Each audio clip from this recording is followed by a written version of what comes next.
So next topic is what is globalisation. ठीक है, तो हम बात कर रहे थे ट्रेड की एंड देन फॉरेन ट्रेड की। ट्रेड क्या होता है, means exchange of goods and services. Foreign trade means different countries के बीच में जब ये ट्रेडिंग होती है तो that is called foreign trade. अब फॉरेन ट्रेड होगा तो उसमें भी इन्वेस्टमेंट होगी। सिंपल हम ट्रेड करते हैं विद इन द कंट्री, उसमें भी इन्वेस्टमेंट होती है। तो फॉरेन ट्रेड में जो इन्वेस्टमेंट होगी that is called foreign investment. तो फॉरेन इन्वेस्टमेंट जो एमएनसीज करती हैं, it has been rising day by day.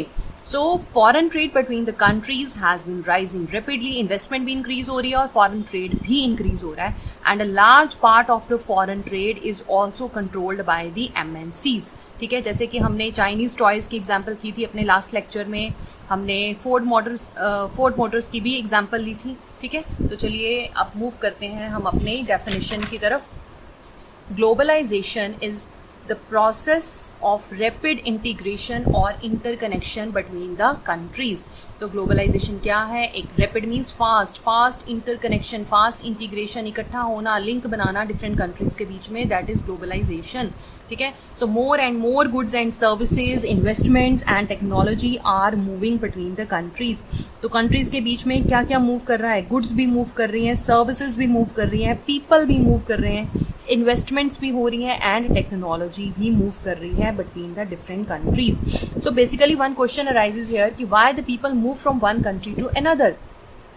Definitely in search of better income, better jobs, better education, for better opportunities. ठीक है, सो अब हम देखेंगे कि पास्ट फ्यू डिकेड्स में there has not been much increase in the movement of people between countries due to various restrictions. Past अगर हम कुछ सालों की बात करें तो तब बहुत सारी रिस्ट्रिक्शंस लगा दी गई थी, तो ज़्यादा मूवमेंट नहीं होती थी। ठीक है, बट अब ये सारी रिस्ट्रिक्शंस रिमूव कर दी गई हैं। इसको हम आगे नेक्स्ट टॉपिक में डिटेल में पढ़ते हैं। ठीक है, सो नेक्स्ट है factors that have enabled globalisation. ऐसे कौन से फैक्टर्स हैं जिनके कारण ग्लोबलाइजेशन बहुत इंक्रीज होती जा रही है? इसमें से फर्स्ट फैक्टर है हमारा technology.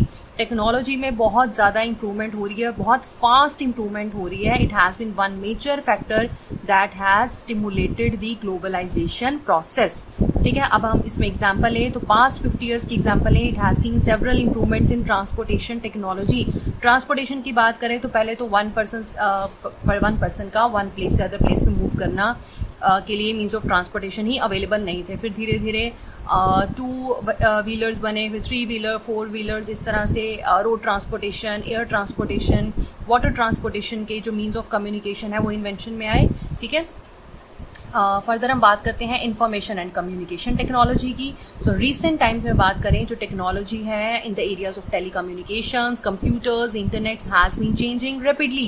Telecommunication facilities like telephone including mobile phones, fax are used to contact one another around the world, to access information instantly and to communicate from the remote areas. जैसे कि देखो हम लोग आपस में बात करें, हम कैसे इंटरलिंक्ड है, कैसे कनेक्टेड हैं? Through internet. ठीक है, through information and communication technology, right.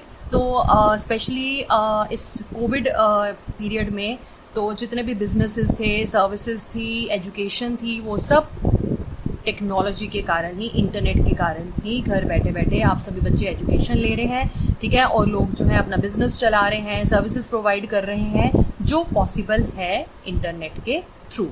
ठीक है, अगर किसी को क्लोथ्स की शॉपिंग करनी है तो क्लोथ्स की शॉपिंग कर सकते हैं। जो भी आपकी नीड्स हैं डेली टू डेली, वो इंटरनेट के थ्रू आप ऑर्डर करते हैं और आपकी घर पे, आपकी जिस भी प्लेस पे आपको चाहिए वहाँ पे डिलीवरी भी हो जाती है। इवन कि आप पेमेंट भी नेट के थ्रू ही कर देते हैं। ठीक है, इसके लिए एक एग्जाम्पल देखें, यूजिंग IT इन ग्लोबलाइजेशन।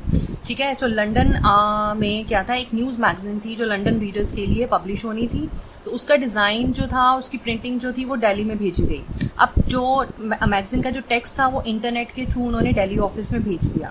अब दिल्ली ऑफिस में उसको डिज़ाइन करना था। डिज़ाइन करने के बाद उन्होंने कंप्यूटर पे सारी डिज़ाइनिंग की और प्रिंटिंग के बाद जो मैगजीन्स थी वो बाय एयर लंदन में भेज भी दी। और जो उनको पेमेंट आई वो कैसे payment I? Through internet. It means कि लंदन से दिल्ली में वर्क हो रहा है, बिजनेस हो रहा है। ठीक है, सर्विसेज प्रोवाइड की जा रही है और इवन की बाय एयर उन्होंने मैगजीन्स प्रिंट करके सेंड भी कर दी और उनको पेमेंट भी आ गई वहाँ पे बैठे बैठे। तो what is it? This is the using of information technology in globalisation. So I think this example is very much clear to you. Move करते हैं नेक्स्ट टॉपिक की तरफ। So our next topic is liberalization of foreign trade and foreign investment. ठीक है। अब liberalisation का मतलब क्या है? फ्रीडम, फ्री कर देना किसी भी बैरियर से। तो इसको डिटेल में पढ़ते हैं। सो हम बात करते हैं यहाँ पे कि आफ्टर इंडिपेंडेंस, ठीक है, आफ्टर इंडिपेंडेंस जो इंडियन गवर्नमेंट थी उसने बहुत सारे बैरियर्स मतलब प्रॉब्लम्स क्रिएट कर दी थी, रुकावटें लगा दी थी। किस पर लगा दी थी? Foreign trade and foreign investment के ऊपर। तो इंडियन गवर्नमेंट ने कहा था कि कोई भी फॉरेन ट्रेड नहीं होगा इंडिया से, और ना ही कोई किसी तरह की फॉरेन कंपनी जो है वो इंडिया में आके इन्वेस्टमेंट करेगी। इससे क्या था? इसका मोटिव ये था कि जो इंडियन प्रोड्यूसर्स हैं, मैन्युफैक्चरर्स हैं, उनको फॉरेन कंपटीशन से प्रोटेक्ट करना, उनको बचाया जाए, ठीक है, ताकि इंडियन प्रोड्यूसर्स अच्छे से प्रोड्यूस कर सकें और प्रॉफिट को, अपनी अर्निंग को मैक्सिमाइज कर सकें। फिर उसके बाद 1950s एंड 1960s में बहुत सारी इंडस्ट्रीज जो थी वो राइज हुई, सेटअप हुई, और जो कंपटीशन था from imports at that stage would not have allowed these industries to come up, ठीक है। सो इंडिया ने क्या किया? इंपोर्ट करते थे। क्या चीज़ें इंपोर्ट करते थे? सिर्फ जो कोई एसेंशियल आइटम्स, कोई बहुत ज़रूरी आइटम्स थी, like machinery, fertilisers, petroleum products, इस तरह के प्रोडक्ट्स को वो इंपोर्ट करते थे। अदरवाइज बाकी सारी मैन्युफैक्चरिंग जो थी वो इंडिया में होती थी। फिर 1991 में कुछ पॉलिसीज इंडियन गवर्नमेंट ने कुछ चेंज किया पॉलिसी में। गवर्नमेंट ने डिसाइड किया कि अब टाइम आ गया कि इंडियन प्रोड्यूसर्स को अब फॉरेन प्रोड्यूसर्स के साथ कम्पीट करना चाहिए। अब इंडियन प्रोड्यूसर्स इतने केपेबल हो गए हैं कि वो अब कंपटीशन फेस कर सकते हैं और अपनी परफॉर्मेंस को और इम्प्रूव कर सकते हैं, ठीक है। इसलिए जितने भी ये बैरियर्स थे फॉरेन ट्रेड के ऊपर, फॉरेन इन्वेस्टमेंट के ऊपर, वो सारे रिमूव कर दिए गए। इट मीन्स अब जो इंडिया था वो इम्पोर्ट भी कर सकता था गुड्स को और एक्सपोर्ट भी कर सकता था।